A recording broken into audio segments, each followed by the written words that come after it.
Hello student, topic number 7वां व्यंजकों का सन्निकटन मान अपने को यहाँ निकालना है।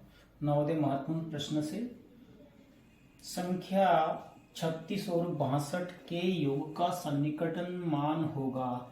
तो सन्निकटन मान अपन निकालेंगे इकाई दहाई। 36 है, 36 जो है इसमें जो 6 है वो 5 से अधिक है, यानी कि जो 36 है उसमें जो 6 है वो 5 से अधिक है, यानी कि 10 होगा। तो 30 और 10 40, यानी कि 36 किसके निकट है? 36 किसके निकट रहेगा? 40 के, क्योंकि 36 यानी 35 के बाद आ रहा है, तो ये 40 के निकट रहेगा। ठीक है। इसके बाद में बोल रहा है ये कि 62।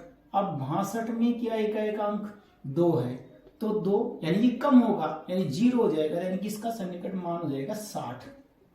इस प्रकार से इनको अगर टोटल करते हैं तो यहां पर आंसर क्या निकल के आता है? 100। यानी कि 36 और संख्या 62 के योग का सन्निकट मान कितना आएगा? 100। ठीक। इसके बाद में सवाल नंबर 2। दूसरा सवाल, संख्या 6324 और संख्या 429 के अंतर का सन्निकटन मान होगा। तो यहाँ पर अंतर का मतलब होता है घटाओ। तो अपने को क्या करना है, यहाँ पर 6324, यहाँ पर 6324, यानी कि इसका सन्निकट मान कितना आएगा? केवल 6000। ठीक। और इधर जो 429 है इसका सन्निकट मान आ जाएगा 400। तो यहाँ पर 6000 में से अगर 400 अपन घटाते हैं तो हमारे सामने 5600 निकल कर आता है आंसर। इसके बाद में सवाल नंबर 3। ठीक। तीसरे में संख्या 719 और संख्या 887 के योग का सन्निकटन मान होगा। तो यहाँ पर 719 जो है इसका सन्निकट मान, यानी कि 719 किसके करीब है? तो 700 के। ठीक। इसके बाद में यहाँ पर जो 887 है ये किसके करीब है? इकाई दहाई सैकड़ा, यानी कि ये 900 के करीब है। तो यहाँ पर 9 और 7 कितने होते? 1600 हमारे क्या आ जाएगा? आंसर। इसके बाद में सवाल नंबर 4।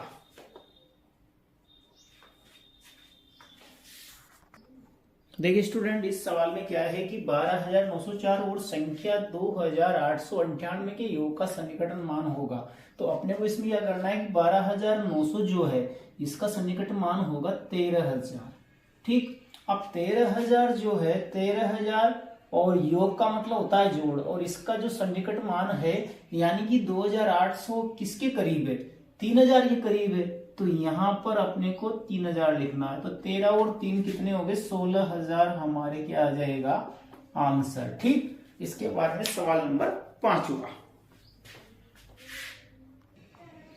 सवाल 5वें में 29,342 माइनस 23,436 का सन्निकटन मान होगा। तो इसमें अपने को 29,000, अब 29,000 का क्या है कि यहाँ 29 है तो 30,000 सॉरी, यहाँ पर 29,342 है, तो 29,342 किसके करीब है? 30,000 के। ठीक। 30,000 के करीब है। 29,000 किसके करीब है? 30,000 के। और इधर बात करेंगे अपन तो यहाँ पर हमारे सामने जो 23,000 है ये किसके करीब रहेगा? 23,000 रहेगा 20,000 के करीब। ठीक है, आ गया समझ में? 20,000 के करीब। तो इसका जो घटाने पर जो मान आएगा वो कितना आएगा? 10,000। यही हमारे क्या जाएगा? आंसर। हम यहाँ पर निकालते कैसे हैं? इकाई दहाई सैकड़ा हजार 10,000। तो यहाँ पर केवल इन्हीं का निकटतम। और अपन छठे सवाल की बात करें तो 564 इंटू 176 के गुणनफल का सन्निकटन मान होगा। तो इसको करना कैसे स्टूडेंट? इकाई दहाई सैकड़ा यानी कि 564, तो किसके करीब हुआ ये? 600। ठीक। और इंटू यहाँ पर जो 50 के ऊपर आ रहा है, मतलब 150 के ऊपर है, तो किसका निकट हो जाएगा? 200, यानी कि 6 दूनी कितने हो गए? 12। अब यहाँ 0 0 गिन लेंगे तो 2 0 इसकी 2 इसकी, तो 4 0 लग जाएगी, यानी कि हमारे आंसर आ जाएगा। ठीक है, 1,20,000। इसके बाद में बात करेंगे सवाल नंबर 7 में भी। चलो इस सवाल को करते हैं। इसमें बहुत ही इजी तरीके से समझाने की कोशिश कर रहा हूं मैं आपको। इकाई दहाई सैकड़ा, तो सैकड़े से लेंगे। ठीक है। आप सैकड़े में 720 है तो 50 से कम हुआ ना 20, तो फिर इसको हम 700 ही मानेंगे, इसका निकटतम मान 700 मान लिया। इसके बाद में अपने को क्या करना है, यहां 989 है तो 989 यानी 50 के अधिक हुआ तो उसे 989 है तो इसका सैकड़ा 100 हो जाएगा, नहीं 1000 हो जाएगा। ये किसके करीब होगा, 1000 के। तो यहां तक समझ में आएगा। टोटल कितना आया, 1700। 1700 के आगे इसका आंसर।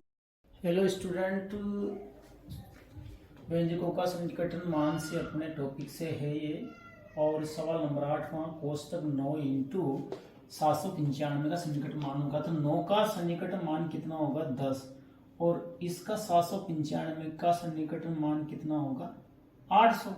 तो यहाँ पर गुणा करने पर हमारे सामने क्या निकल के आ रहा है, 8000, जो इसका क्या होगा आंसर। इसके बाद में सवाल नंबर 9। सवाल नंबर 9 क्या है कि 728 माइनस 323 का सन्निकटन मान निकालना है।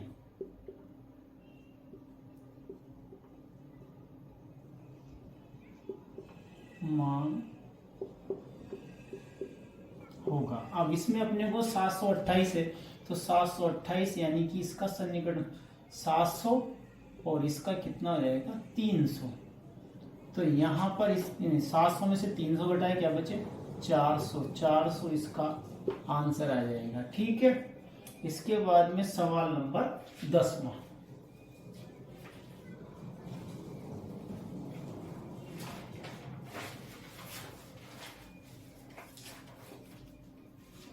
दसवें सवाल में 8224 माइनस 491 का सन्निकटन मान अपने को निकालना है।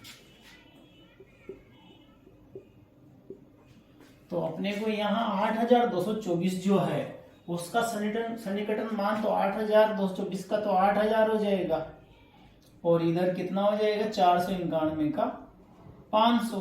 तो यहां पर घटाने पर अपने सामने क्या आएगा, 7500 इसका आंसर। इसके बाद में स्टूडेंट ये टॉपिक यहीं पर खत्म हो जाता है। फिर अगला टॉपिक अपना आ जाएगा 8वां टॉपिक, गुणनखंड और गुणांक, ठीक है। चैनल को सब्सक्राइब करें, वीडियो को अधिक से अधिक शेयर करें, लाइक करें और कमेंट जरूर करें। Thank you.